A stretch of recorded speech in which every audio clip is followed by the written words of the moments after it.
Hi everyone, Mark Hayward from the Absolute Business Mindset podcast and YouTube channel. Really appreciate you joining me today. Today we're going to talk about negotiating. These are my surefire ways of being able to negotiate yourself to success. So please do listen. Please do take some notes. I'd really appreciate your feedback. You can do that on absolutebusinessmindset@gmail.com. And so please listen in, watch and enjoy my best ways of being able to negotiate yourself into a good position.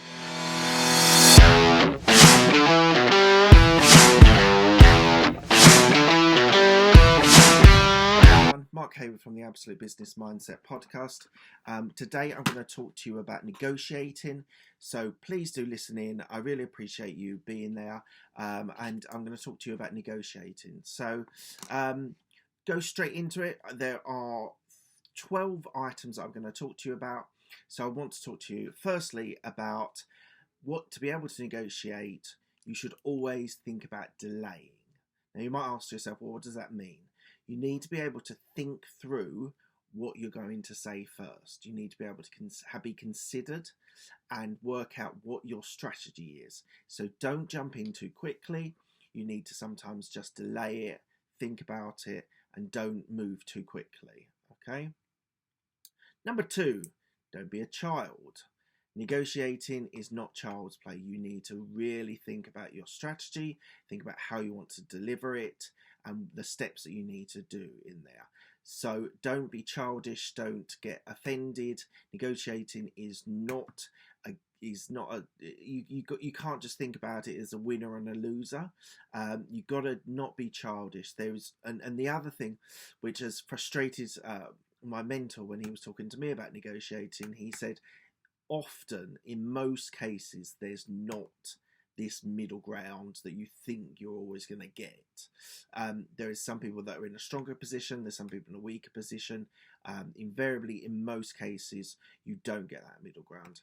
I'll give you an example. I was putting a bid into a property and I wanted this property and I wanted it quickly. It was being able to put the you were going to take it off the market before it even got to an open house. So I spoke to the agent afterwards and he said just look for the middle ground and you'll be able to get the property. So I did. I went between, there was a range of asking price and I went in the middle, and it got accepted. So for me, I got everything I wanted. But when I was talking to my mentor about it, he said, if you'd have offered something a little bit less and then moved up to what you were willing to price yourself at, it might have taken a little bit longer, but you might have saved a couple of £1,000s. And actually, when you're talking about pricing on properties and you're thinking about negotiating mortgages and loans, actually £5,000, £2,000, £2,500 actually is quite important for that. So don't always be trying to find this middle ground. Everyone has this idea of a negotiation that you go low and then they say high and then you meet in the middle. In most cases that never happens, so don't be overawed by that. And the other thing that's tagged onto that is you have to be realistic. You can't chuck a too low offer. People are just going to refuse it, and if they refuse a silly offer, they're not going to want to do business with you. So you've got to be realistic. You've got to know what you can offer something below, because you never know, you might get something. If you're in a stronger position, they might give you what you want. But it's all about people in strong positions and people being realistic and pragmatic, rather than there being an outline perfect way of doing this. So number 3 is let the other person give you the offer first that they want. So this is actually quite a good technique, because it gives you the ability to be able to listen to what they're willing to accept. So if you're buying, say, a property and they say, I want this, then you might say, well, I'll offer you a little bit lower. If they actually say, well, I'm looking for, what I want is a quick sale and I want to do it quickly, so if you offer me this, I'll do it. So sometimes it's better to, before putting an offer in yourself, ask the question what they would be willing to take as an offer. So it's just a strategy, this, but getting someone else's opinion on what they will offer first is actually a very clever way of being able to negotiate down from what you're willing to pay, because you then know their strength in position, whether it's a quick sale, whether it's they'll hold out for the price they actually want. You then find out what that price they actually want. So always think about getting that other offer in first. Number 4 is you need to think about what you want. You need to be able to list out what you actually want to if it's, say, a property price. What do you want? Do you want the property to be emptied? Do you want the property to be furnished? Do you want something to be removed, something knocked down, something left? So it's really important to really think about what you want before you go into the negotiations. Do you want a low price? Do you want all furnished? Totally dependent on every situation, but it's worth pre-negotiating. List out the things that you want, and then when you're in negotiations, you can then think about, well, actually, I'll bump up the price, but I'm able to get this, this, and this, which I didn't think I was going to get. So you've got to be clear on your strategy. You've got to be clear on what you want. So always think about that beforehand. Number 5 is who else is actually interested. So if you've got other bidders on property, I'm talking about property a little bit because it's very in the forefront of my mind at the moment with a couple of purchases that I'm going through with. So who else is interested? Is there other interested parties? That makes it more complicated. So if someone else wants it, it can often turn into a bidding war. You do need to be super careful going into a bidding war, because you then pay over the odds to what you don't actually want to pay. So please, please, please think who else is involved, because that puts you in a weaker position. If you want a property and there's 3 other people which are bidding, you're probably going to either pay over the odds, which you might or might not be able to afford. You might just completely pull out and go, actually, this is going too high. I've got a strict strategy, a strict price range that I want. I don't want to go above that. Equally, if there's no one in that offer, then you're in a stronger position, because you're able to be able to put an offer in that might be accepted, as you are the sole person that is interested in that property. So really, really important to work out, find out whether it's from an agent, who else is interested, who else is bidding, what they're bidding. Often you don't get told what they're bidding, but you're given that there are interested parties and they're looking to price it as this or that. So number 6, tied into what we've just talked about, is if you know the interested parties, you've got to be prepared to walk away. Sometimes the price goes too high. Sometimes the deal isn't worth doing. You need to be 100% sure that this is what you want. And if it isn't, if there's something that you're not feeling is completely right, walk away. It's so important. There are going to be other deals. There's going to be other prices. There's going to be other properties, maybe better. So you've got to be prepared to walk away. Some people use that as a tactic. I'm going to walk away. I'm not interested, and hoping that the other team, other people like selling a property, well, we really want to sell it now, we'll knock down the price. That does happen. It's a risky strategy. It's not any of these 12 which I'm going to talk to you about, but if you use it as a strategy of walking away with the premise of they might come back, if you're going to roll the dice, you've got to be prepared to lose. This is one of the things that I got taught, and I think is incredibly important.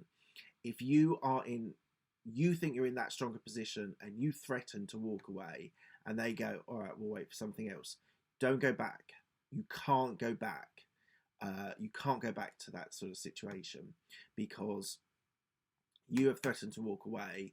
You have to stick by your guns, because if you then go back and then say, well, actually, I thought you were going to put an offer in, what about this?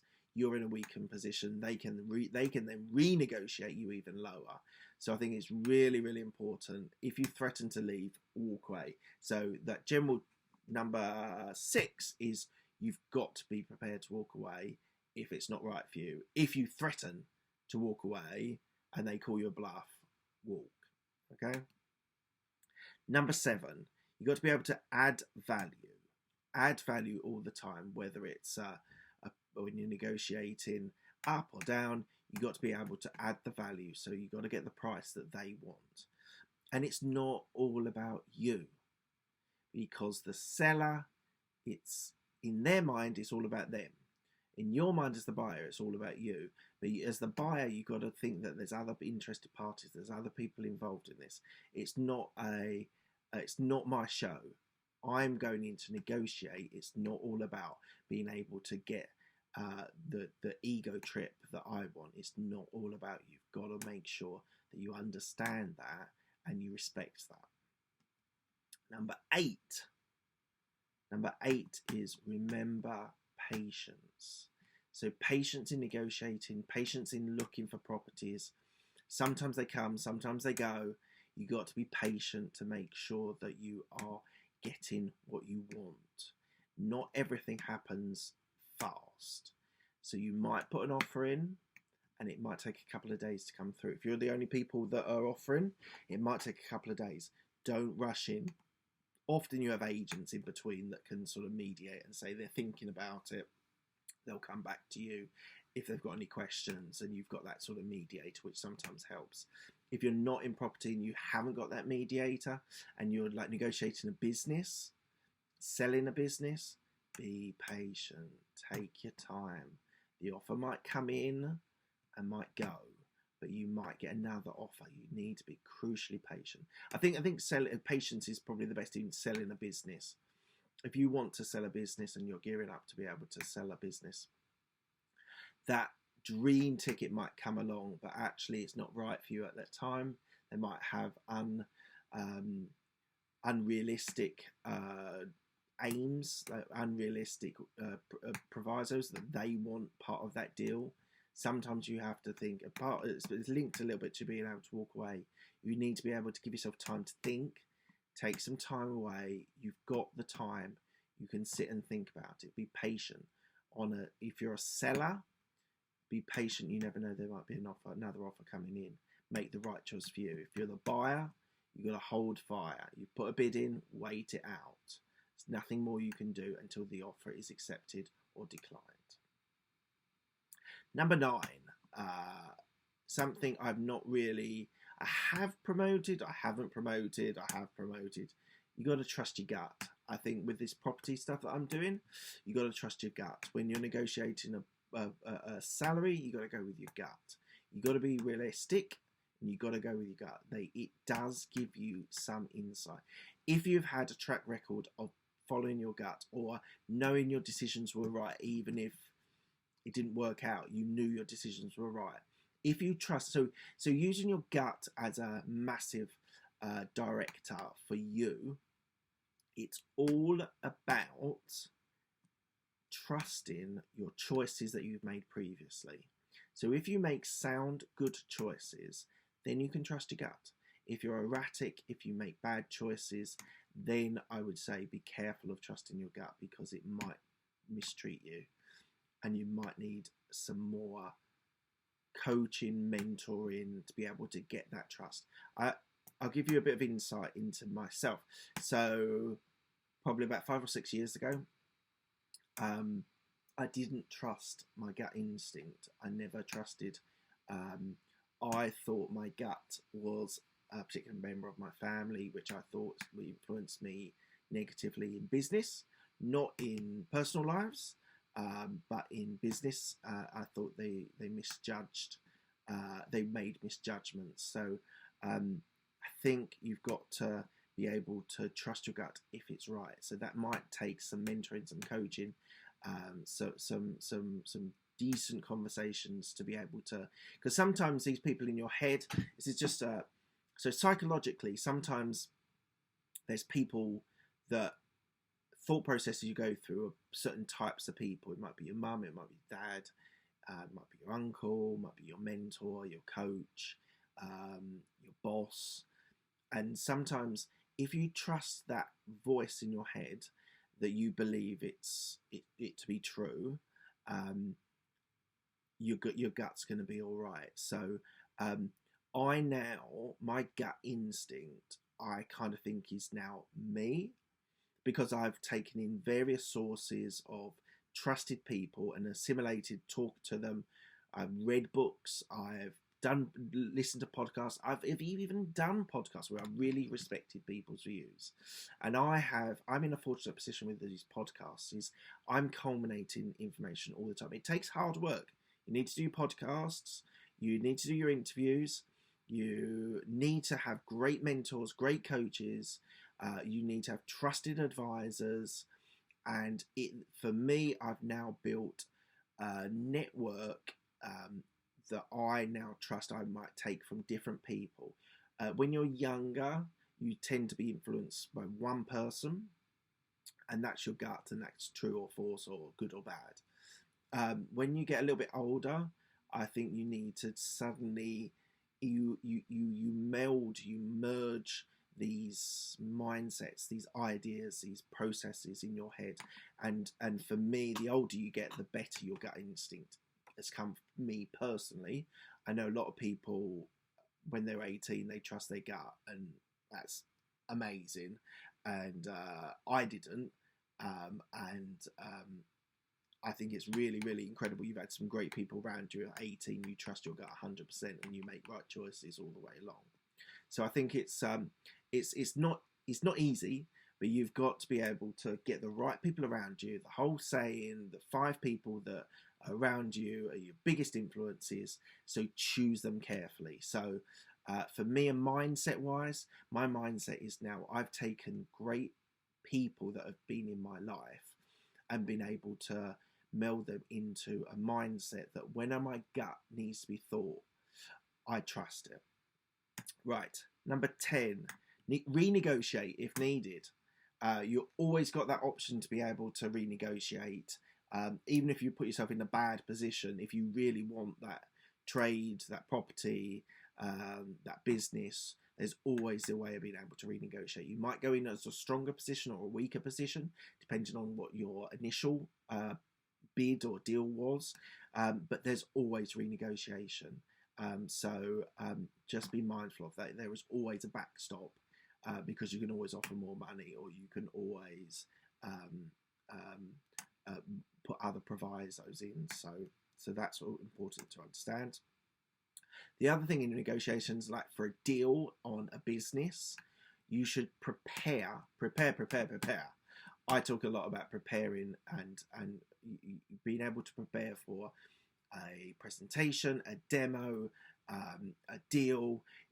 But the important thing is you need to prepare, but don't script it.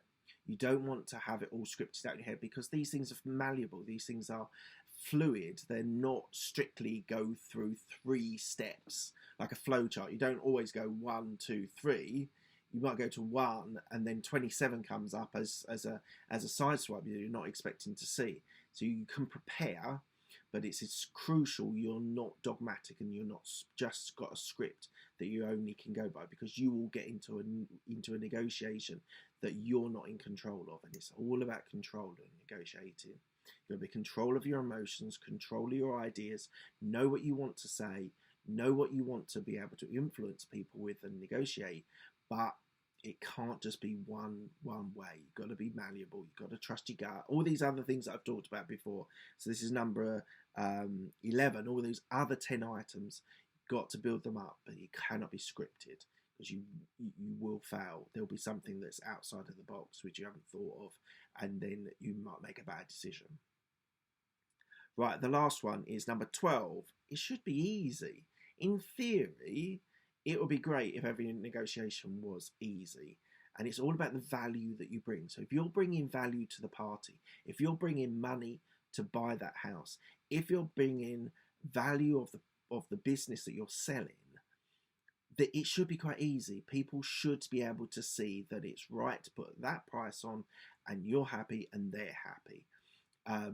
It's sometimes overthought, and it can be so convoluted that actually you put so many provisos, so many conditions on the deal that it turns out sour. And when you put too many sort of ideas to the table, Some people just get frustrated and don't want to know, and they'll walk away themselves.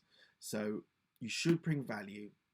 It should be nice and easy. You should be able to talk your way into a deal and deliver it. Right. Thank you very much. That is the 12 ways to negotiate. Just a last shout out at the end.